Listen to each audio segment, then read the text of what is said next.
तो अर्शी डेयरी के नाम से मेरा घर है। बाकी मैं कांग्रेस पार्टी की तरफ से ऑब्जर्वर हूं और इस जगह के लिए अपॉइंट हुआ हूं।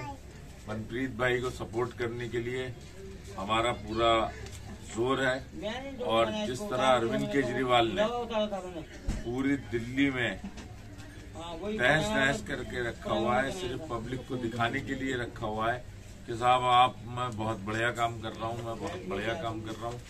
तो आप इस कॉलोनी के अंदर खुद देख लीजिए कि आपके चलने तक की जगह नहीं है, रोड पे बुरा हाल हुआ है,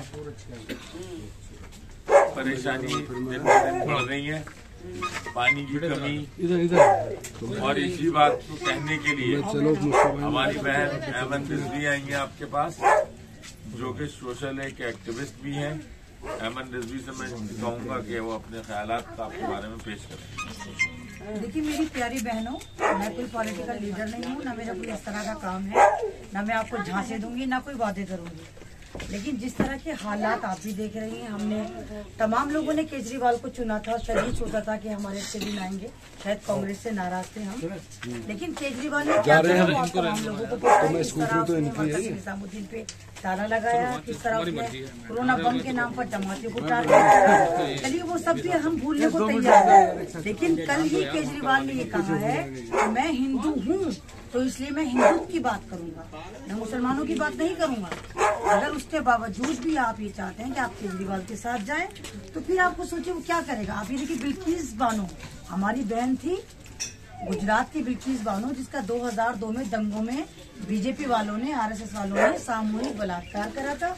गोद में से 3 साल की बच्ची को छीनकर उसी के सामने पटक पटक कर मार दिया था। उसकी फैमिली के 14 लोगों को कत्ल करा था। उसके जो 14 आरोपी थे वो 13-14 साल से जेल में थे। मोदी सरकार ने बाहर कर दिया। केजरीवाल कहता है मैं बात नहीं करूंगा बिल्किस बानो। दिल्ली में आप तमाम लोगों को याद होगा, 7-8 महीने पुरानी बात है, राबिया सैफी को किस तरह कत्ल करा गया था, आपको याद होगा सबको। उसकी आवाज सबसे ज्यादा मैंने उठाई, हर जगह मैं पहुंची उसके बाद में।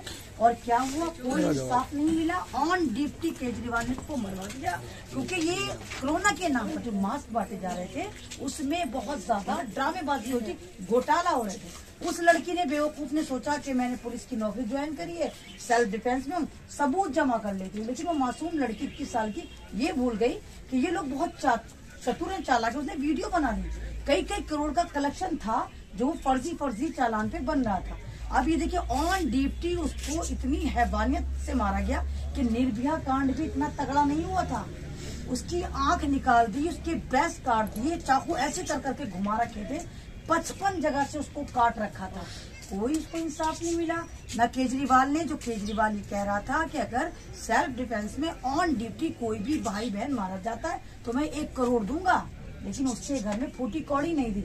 अगर आपको यकीन है, आप चलिए मेरे साथ, संगम विहार में रहती है, उसकी फैमिली आज भूखी मरती है। एक ही बेटी को उन्होंने पढ़ाया था, उन्होंने सोचा था 25-26 हजार रुपए कमाएगी, हमारा घर सही चलेगा। बाप उसका कारपेंटर है, 100-200 कमा कर लाता है, भाई जो है स्कूटर वगैरह सही करता है। तो सवाल ये है कि जिस पार्टी के पीछे हम जा रहे हैं, क्या वो पार्टी हमारे हित की बात कर रही है? आप बताइए, कर रही है केजरीवाल आपके हित की बात? हम मुसलमान हैं, हमें फ्री नहीं चाहिए, हम तो ज़कात देने वाले हैं, हम लेने वाले तो नहीं है। बहुत बढ़िया। तो हम क्यों बिजली फ्री लें, पानी फ्री लें? हालांकि ड्रामा किसी को फ्री नहीं मिला। झुग्गी झोपड़ियों के मैंने खुद देखे हैं, 15-15 लाख के बिल मैंने भी देखे। मैं तमाम कॉलोनी में भुगती हूँ, मैंने भी देखे। तो ये जो चुग्गा दिया है या फ्री के राशन है, हम क्यों लगे फ्री के राशन की लाइन में? भाई हमें तो नहीं चाहिए, हमें तो अपने परवरदिगार पर यकीन है, अपने हाथों पर यकीन है, अपनी सरकार पर यकीन है। तो हम चाहते हैं हमारे साथ ऐसी सरकार हमारे साथ खड़ी हो जो फक्र से कहे कि वो मुसलमानों के साथ भी है, न कि मुसलमानों को कोरोना बम बताए, न कि मुसलमानों की बेटियों का अत्याचारों का ना बोले। तो उसके लिए मैं ये नहीं कह रही कि आप वोट देंगी, कांग्रेस दिल्ली में आ जाएगी और सरकार बना लेगी, नहीं, ऐसा नहीं होगा। लेकिन शुरुआत करनी पड़ेगी। सेंटर में कभी भी वो 24 में आए या 29 में आएगी इंशाल्लाह कांग्रेस। या तो बीजेपी आएगी या कांग्रेस आएगी। अगर हम कहेंगे ओवैसी साहब की पार्टी आ जाएगी, ओवैसी साहब मुझसे गारंटी लें कि ओवैसी साहब 10 साल में दिल्ली में सत्ता में आएंगे, मैं पूरी कौम से कहूंगी चलो वोट देते हुए सब नहीं आएंगे वो। तो जो हकीकत है उसको कबूलिए कि हमारे पास कोई ऑप्शन नहीं है इसके अलावा कि हम कांग्रेस को मजबूत करें। आप ये देखिए, कांग्रेस का इल्जाम था परिवारवाद का, कि बाप के बाद बेटी और बेटी के बाद बेटा। राहुल गांधी ने वो भी खत्म कर दिया। वो मर रहा है, चल रहा है। जिस नवाब खानदान में वो पैदा हुआ 1 किलोमीटर भी नहीं चला होगा सारी जिंदगी, और वहाँ पर वो 95 दिन से चल रहा है। पैरों के छाले फट गए, उसके पूरे स्किन फट गए। किसके लिए चल रहा है? वो हमारे लिए चल रहा है। वो मुसलमानों की बात कर रहा है, वो बिल्किस बानो की बात कर रहा है, वो दिल्ली दंगों की भी बात कर रहा है। एनआरसी जब हुआ था, केजरीवाल ने क्या कहा था? 2 मिनट दो, 2 मिनट, दिल्ली पुलिस मुझे दो, इनको यूं भगाऊंगा यूं। और हम लोग इसके लिए रोजे रख रहे थे। क्या हुआ था दिल्ली दंगों के जब ये जीता था? क्या हुआ था? 4 दिन बाद दिल्ली दंगे हुए थे, नहीं हुए थे? हुए थे। मैं खुद मॉब लिंचिंग का शिकार होते होते बची हूँ। मैं खुद जा रही थी मयूरिया पर, मुझे घेर लिया था और 7-8 लोग थे और जय श्री राम के नारे लगा रहे थे। मैंने गाउन पहन रखा था, मेरी तो खैर पहचान है। जब मैंने सर पे दुपट्टा ओढ़ रखा तो जाहिर सी बात है कोई भी बता देगा मैं मुस्लिम कम्युनिटी से आगे लोग। तो सवाल यही है कि हम उन सरकारों को चुनेंगे जो हमें खा गई, हमें बर्बाद कर दिया। हजारों की तादाद में, शायद आपको नहीं पता, आज भी दिल्ली दंगों के नाम से हमारे ही भाई जेलों में बंद हैं, जिनकी बहनों की इज्जत तार करी, जो एक घर से कई जनाजे गए और इन्हीं झाड़ू वालों ने झाड़ू फेरी वहाँ। और हम इन झाड़ू वालों को झाड़ू फिरो को अपने घर में घुसा रहे हैं। झाड़ू क्या होती है? हम इनसे टॉयलेट साफ करते हैं और हम टोपियां लगा रहे हैं। टोपी क्या होती है? हमारा वकार होती है। कहते नहीं मेरी पगड़ी ले पैरों में, तेरी इज्जत मेरे पैरों। कहते नहीं, कहते बताइए, ले मेरी पगड़ी तेरे पैरों में। और इन्होंने खबीसों ने वो झाड़ू हमारे सरों पे लगा दिया। तो लो भाई, झाड़ू सर पे लगा करते हैं। तो ये बहुत बड़ा आरएसएस का छोटा डिस्चार्ज है।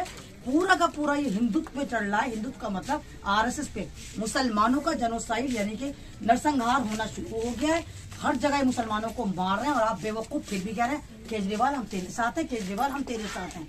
क्या होगा? 5 किलो राशन नहीं मिलेगा। अल्लाह पे तो यकीन है, तवक्कुल तो खुदा पर होगा ना। अल्लाह से मांगो, अल्लाह हमें रिस्क दे, रिस्क भी देगा। हमारे हाथ पैर सलामत है, हम बेकारी नहीं है। ना पानी चाहिए, ना राशन चाहिए, ना हमें बिजली चाहिए। हमें रोजगार चाहिए, हमारे बच्चों को शिक्षा चाहिए, हमारी बहनों को सम्मान चाहिए।